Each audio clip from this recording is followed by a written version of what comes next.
Hello et bienvenue dans ce podcast, c'est Cindy Fan. Message aujourd'hui à propos des énergies en cours. Mon Dieu, au moment où je tourne ce podcast, je réalise qu'on est déjà le 26 janvier. Et honnêtement les amis, moi j'ai l'impression que le nouvel an c'était il y a 4 jours. Et pourtant, ces 3 dernières semaines ont tellement été intenses, on vit tellement de choses en interne et dans la matière, et ça bouscule, ça s'accélère, ça s'intensifie. Et j'ai envie de vous dire que là, le mois de janvier, ça marque vraiment les prémices, ça donne un petit peu le ton, la note de ce qu'on va vivre là tout au long de l'année. Donc c'est chaud patate, vraiment, j'ai pas d'autres mots, tellement ça va bousculer, je vais pas vous le cacher. Donc c'est une année qui va nous demander énormément d'exigence. Ouais, d'exigence et d'excellence. Pas vis-à-vis des autres, mais encore une fois vis-à-vis de soi-même. C'est une année qui va nous demander d'être encore plus ancrés. Ça veut dire quoi être ancré? Ça veut dire être ici et maintenant, de ne pas se laisser happer à chaque fois par les histoires que votre personnage, votre ego et votre mental vous ramènent du passé. Le passé est déjà passé. Oublie-le, vraiment passe à autre chose. Sois ancré dans ton moment présent pour bien construire pas à pas ton avenir, voilà. Et ça demande quoi? Être ancré, c'est aussi de ne pas te laisser happer par rapport à des projections, des prédictions, des prévisions futures qui te raccrochent en fait à une illusion et qui t'éloignent de qui tu es, d'être là, ici et maintenant. Vous voyez, ça va être vraiment ça cette année, ancrage à fond. Être également présent dans le corps, présence dans le cœur. Et c'est aussi une année qui nous demande d'être centré. Et centré, ça aussi, ça veut dire quoi? Ça veut dire d'être concentré. C'est vraiment les amis, là, je vais vous dire une chose, les énergies s'accélèrent tellement. Le temps va s'accélérer encore plus vite. Donc, si vous vous laissez happer par des distractions extérieures, je vous l'ai déjà dit plein de fois, vraiment, euh, évitez de sursolliciter votre mental à travers trop d'informations. Évitez de vous laisser happer à travers les réseaux sociaux.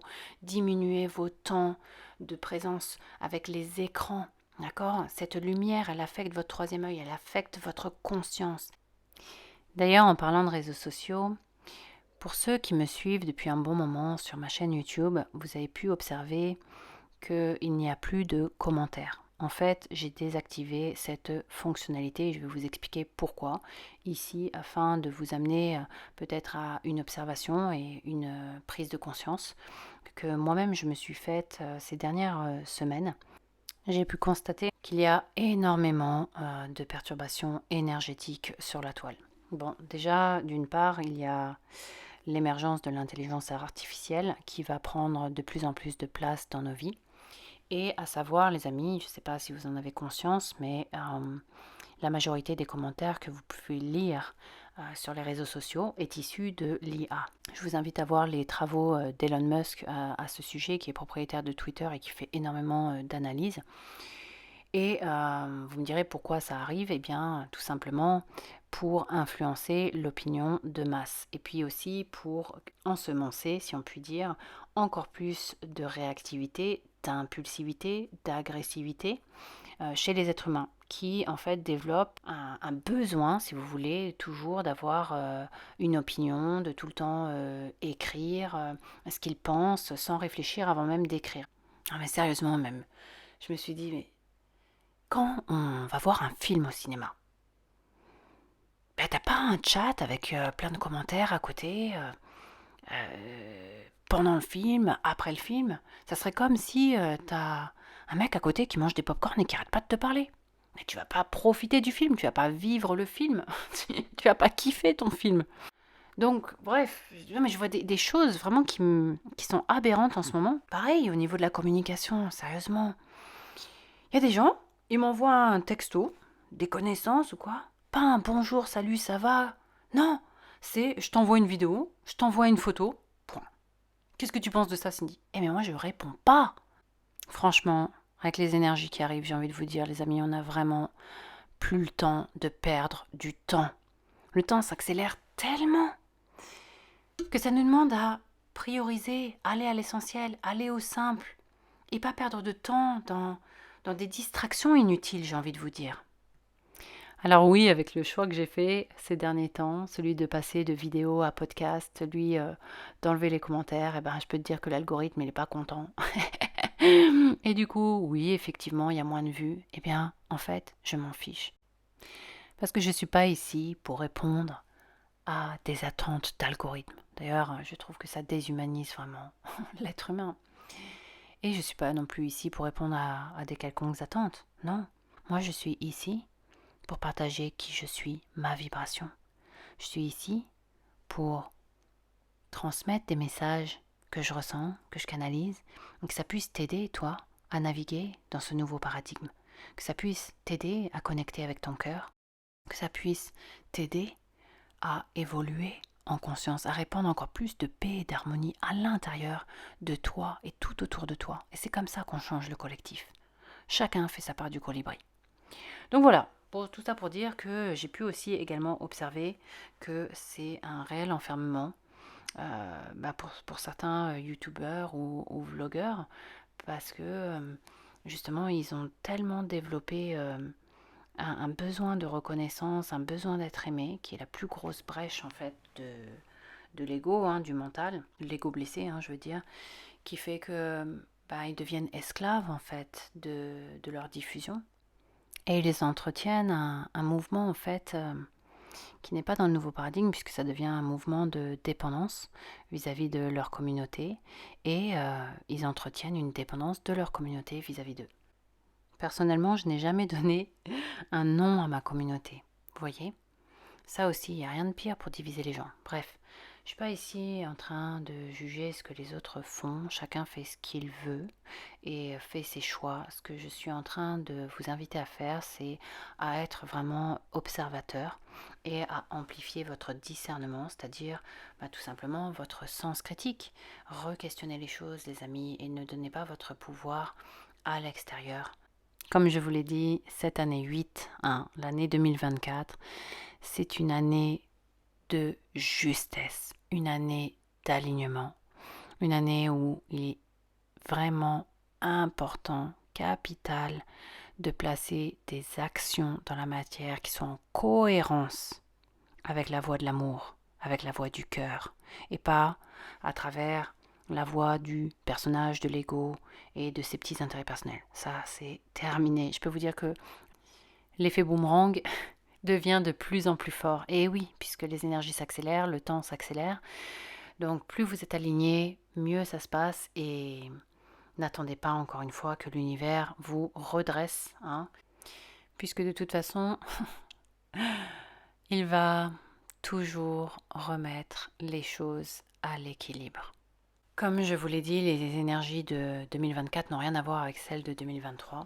Elles sont électriques, elles sont rapides, elles sont intenses, elles sont aussi exigeantes. Elles demandent énormément d'alignement, de justesse et d'écouter uniquement la voix du cœur. Il n'y a pas d'autre voix. Si on essaye de faire les choses avec le mental, on n'est plus dans le cœur et là, c'est épreuve sur épreuve. Donc, je vous en avais déjà parlé.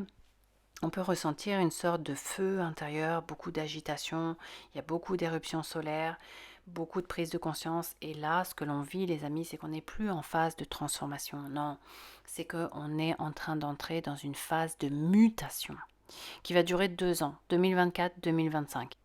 Donc autant vous dire que les premiers mois de l'année là vont être très intenses, chaud patate, autant en individuel que dans le collectif, puisque comme je vous l'ai déjà dit, il y a cette sève qui monte, il y a vraiment cette énergie en fait de vie qui nous pousse à vraiment nous positionner et de nombreuses prises de conscience qui se font de plus en plus rapides. Et en même temps, il y a la libération en fait de mémoire et de croyances limitantes qui demandent à être vraiment transcendées, transmutées, ça ne peut plus attendre. Et ça, c'est des choses en fait que l'on porte depuis de nombreuses vies et de nombreuses générations. Seulement dans le nouveau paradigme, on ne peut plus naviguer avec ces façons de penser en fait. Vous voyez ? On est en train de muter vers une nouvelle façon d'être et de faire.